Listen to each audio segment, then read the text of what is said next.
ஏய் எருமை, என்ன பல்ல கட்டுது? என்ன வேலை பார்க்க சொல்லியிருக்கேன்? என்ன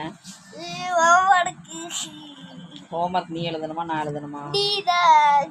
நான் தான் எழுதணுமா? நீ படிக்கிறியா நான் படிக்கணும்? கை வலிக்குதா?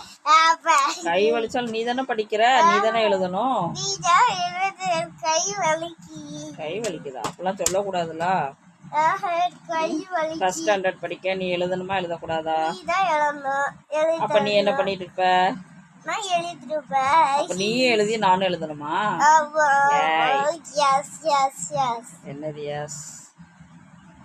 டேய், நான் படிக்கும் போது கூட ஹோம்ஒர்க் எழுதுனது இல்லடா. லெஃப்ட் ஹேண்ட் வச்சு எழுதவே முடியலடா, என்னால கஷ்டமா இருக்குது. நான் அப்படி வச்சு எழுதுனா என் எழுத்து உங்க மேம் எழுத்து மாதிரி தெரியும். அப்போ என்ன சொல்லுவாங்க மேமே? உங்க மம்மி விட்டு தானே எழுதிட்டு வர சொன்னு கேட்பாங்களா மாட்டாங்களா? அப்ப நீ என்ன சொல்லுவ?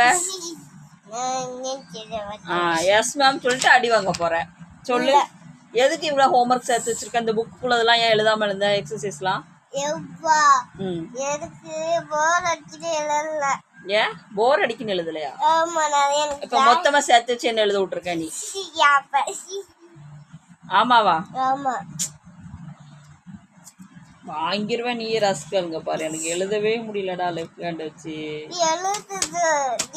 அப்ப நீ அம்மாவை கொஞ்சி அப்பதான் எழுதுவ. நீ கொஞ்சி அப்பதான் எழுதுவ. அப்பனா நான் எழுதுவேன். ஆஹா, நீ கொஞ்சி. நான் ஏதாவது எனக்கு ஒரு காரியம் ஆகணும்னா நான் உன்னை என் செல்லம்ல என் பட்டுல அப்படி சொல்லுவல்ல, அதே மாதிரி நீயும் கொஞ்சி.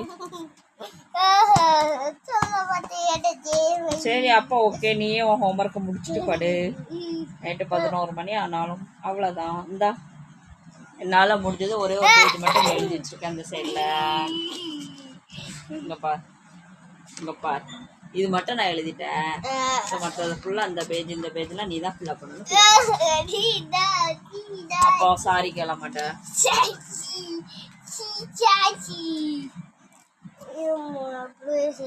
ஒழுங்கா சாரி கேளுன்னு.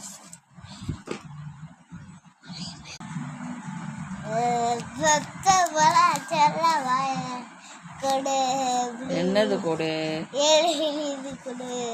மேம் கண்டிப்பா திட்டுவாங்க. திட்ட மாட்டாங்க, ஏன் எழுத்துல அடிச்சுப்பாங்க. நான் கால் பண்ணி சொல்லிடுவாங்க மேம். சொல்லாதே ப்ராமிஸ். அங்கே பாரு, என் ஹேண்ட் ரைட்டிங் லெஃப்ட் சைட் வச்சு எழுதினாலே கொஞ்சம் துண்டா தெரியும். நான் எப்படி எழுத? இந்த மாதிரி உங்க வீட்லயும் சின்ன